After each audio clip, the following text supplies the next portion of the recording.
struggle right now with maybe getting some of the defenders you want on the floor while maintaining that spacing at the same time?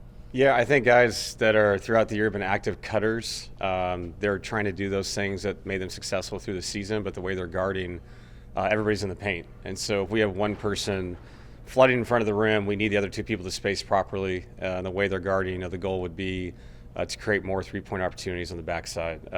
We know that we don't shoot a lot of threes throughout the season, but you have to take what's been given to you. And I didn't think we did that. I thought we got impatient with that, and guys were collapsing on one another. Which is exactly what they want. So we talked about that, being confident to be spaced, to let the ball find you, and be confident to shoot it. What else did you learn watching the film about why you guys lost that game? We sucked. We did. We were not physical. I thought our engagement was very individually based. It wasn't team engaged. We know that. And the guys owned it today. We watched the film session. You can't do a lot with the 3 o'clock game tomorrow, but you can definitely walk through, go through the detailed things that have to get better. And that's not just going to solve it. Like, schematics don't solve playoff wins. They can help you stay in a game, but our physical nature has to geek up, and it wasn't good enough yesterday.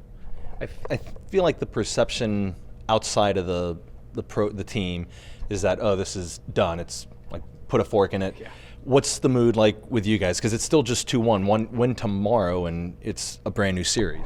Yeah, I mean, that's the way we felt. The game got away from us. I think I said it yesterday, but the only regret I had was not taking our guys out earlier, knowing what's coming tomorrow. But you could kind of see in their faces they wanted to get back out there and feel it again.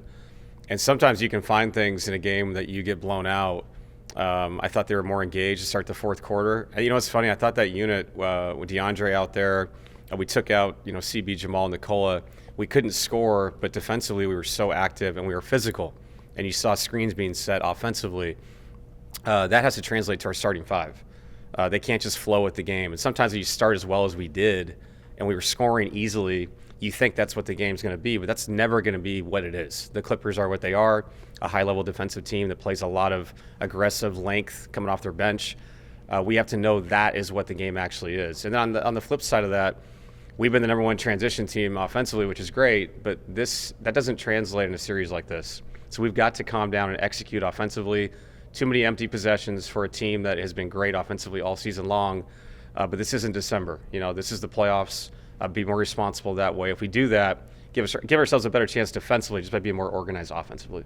Do you still feel like there are ways for you guys to dictate the terms offensively instead of taking the shots that they want you to take, or does it really need to be like this?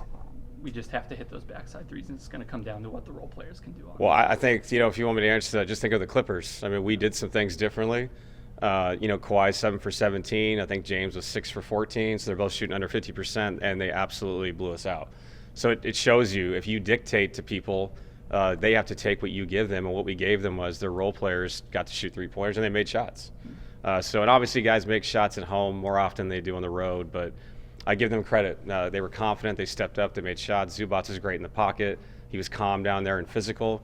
Every game is going to be different, and I do believe that for us to win the series, outside of Jamal and Nicola, those other guys have to be confident to shoot the ball. You saw what Aaron did at the start of the game. We need that. If he's open, they go under, he's got to shoot the ball. But that's going to help us. If we're organized, I think those shots will come easier. And I thought we were trying to play faster and faster and faster as the game got away from us. And that's going to work against certain teams in the middle of the season, like I said, but not in a playoff game. So that was addressed, and I think it'll translate to tomorrow. Coach, Michael Porter is not going to be 100%. No. There were some comments about him saying, or someone saying, 20%, he's 30%. Where does he have to be for you to have confidence to play him? I mean, if Mike's available, he's going to play. He's, in our starting five. He stretches the floor. I know he didn't shoot the ball well yesterday, but we need Michael's presence. He's 6'10". Game 2, I know he had the 15-rebound game. And, he's not 20 or 30%. Like, I don't know who gauges that stuff. He's available to play. So he'll be fine. And that's like saying that no one's 100% right now. Aaron's not 100%. Nicole's not 100%. Just like the Clippers. All their guys have ailments at this part of the season. So Michael is one of our guys. I mean, he's a mainstay here. If he's available to play, he will play. Did you get a better feel for what Russ is dealing with and maybe have an idea of what his availability will look like tomorrow? Yeah, they checked him out this morning. I know he's still questionable, so we'll kind of gauge that as we go. And if Russ plays or doesn't play, we're going to take a look at our rotation. We may play different people to see who can impact the game with how they're guarding and how we're trying to guard and to do it at a better level. And maybe some other guys out there can bring a different energy. And, it's all hands on deck game 4. Like, if we win this, this game, it puts a series at a 3-game series, what you want, knowing that you have 2 games at home. So it's all on the table for us, man. And people can say whatever they want. Yeah, you got blown out. Well, we could have won the first 2 games too. Like, give them credit that they were ready to go. They played great. They took advantage of the home court. Now we have to bounce back and try to even this thing up. And just is it a left foot? Is it left foot inflammation or was it a hip? It was the foot. Okay. Yeah, and I think when I walked in, I for some reason mistakenly heard them say hip. Yeah, I just wanted to clarify. Yeah, but it was definitely his foot. Like I said, he got looked at today. I know he's in some pain, but Russ, very stubborn guy. Like, if he's ready to play, he will play, and we need him. You hope to see more communication amongst the players, and can that breed tension as well? Is it a fine line to walk, and how do you think they're navigating that? I don't mind the tension, man. Like, that should have been a tense moment. Like, we got blown out, and I think you have to be honest with one another and to find the right answers the next day. It has to come in the moment. And so frustration, when there's frustration and people are going at each other a little bit, there's actually answers to be found in that. I don't think anybody should be calm and give each other a hug when you're down by 30 points. So that's natural, and they're competitive. And what that leads to is a better conversation today when people put things on the table. And again, like I keep using the word translate, but it has to translate. Talk, walkthroughs, all this stuff. The way we played has to change, not just the schematics, not just the, we're making shots, we're not making shots. No, it's how we engage the game as a team. That's got to change for us to win game 4. Kind of building off of that, how much pressure is there for tomorrow? Because 3-1 is way different than 2-2. And do you want them to embrace that pressure? Do you want them to ignore that pressure? How do you want them to approach it? No, I think all these games are its own chapter. I've said that. They're completely unique to each other. So every game should embrace that way. And obviously, you can't rely on the fact that, in the past we've come back from 3-1 before. Like, that's not what we're trying to do here. So if we got to that point, that's what it is. That's a different conversation. That's chapter 5. Chapter 4 is an opportunity to take back home court. And that's what it is, man. Like, they came to Denver, they won 1 game. And how they won it, how we won those games, it doesn't matter. Like, the math is the math. 2-1 to 2-2 puts us in a really good position. So especially with the 2 days off, going back home. So our only focus is tomorrow and do the best we can. Coach, you always say that Nikola makes the right play 99% of the time. Yeah. With that being said, and you need offense, would it be a good idea to have him shoot the ball more or try to impose his will scoring-wise? Yeah, I mean, there's a balance there. I thought they did a good job of kind of stunting, falling, showing bodies, getting back. I think it'll help him to watch the film like he did today. And I thought the start of the fourth quarter said a lot. He immediately went to work and scored, knowing that they were kind of stunting, falling, not really doubling. Obviously, when Simmons comes in, it's a little bit different. They're fronting him, they're doubling him. And so just feeling the game out for him is playing in space. But we got to help him. We got to space correctly. Like I said, if he does draw 2 people, you can't have 2 offensive players standing in the paint together. And I know sometimes if that's what I've done all year to be successful, that's good, but this is a different kind of thing. And you have to space the court correctly. Got to take advantage of it, have confidence, like I said, and shoot the ball when you're open. We cannot live in butter, meaning the last 7 seconds of the shot clock, driving back into one of the best defenses in the NBA. It's not going to lead to anything positive. So we know that, and we'll adjust. Did the disparity in physicality jump off the screen? Yes. At you guys, and how did the guys react to that? They owned it.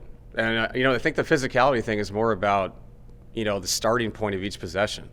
That's the thing, is if you're not physical and then you try to be physical late, they shoot 28 free throws because you're reactionary. You're reactionary against Kawhi and James and all these guys. So, yeah, I thought game 1 and 2, that was not the case. I thought we met that early on and throughout those games. Maybe not late in the first quarter, early second of the first game.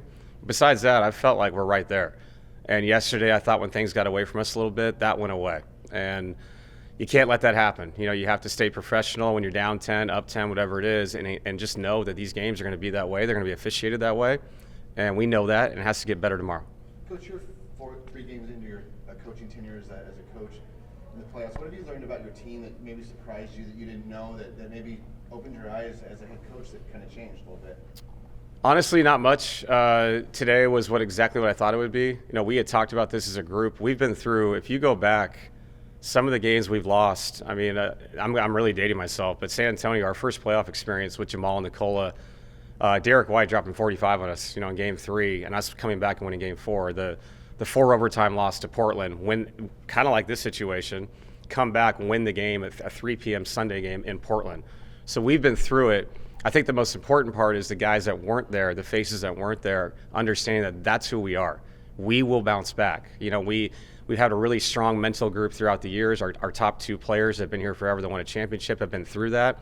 So we've been through all the success and joy that everybody remembers, but please remember also some of the heartache that we've had. And yesterday was one of those nights, man. Like you don't forget a game like that. It was embarrassing to lose on TV like that and everything else that goes into it. What's on the line, but I expect the guys to come together and have a really good effort tomorrow. One more. How do Nicola and Jamal, being through what they've been through, the years of playoff experience, how do they give the rest of the group confidence? I think by being who they are and the fact that they've grown up, and we saw them as kids, and now we see them as dads and men that have been through a lot and had a lot of success. Lead, be vocal, and part of leading is how calm you can be and lead at the same time in really tough situations. And I think they'll do that because that's who they've been over these years. And that's what gives me confidence, not just them, but these other guys being, playing with Aaron, playing with Jamal and Nicola. That gives me a great solace that we're going to be okay because these guys have seen everything, done everything, literally done everything. So, I'm excited for tomorrow. I said that before Game 3. My excitement obviously went away as the game went on. But no, I think Game 4, we're going to embrace it as best we can. We know the challenge. We know how good they are. So you got to meet their level, and then you got to surpass it. Thanks, Dave. Yep.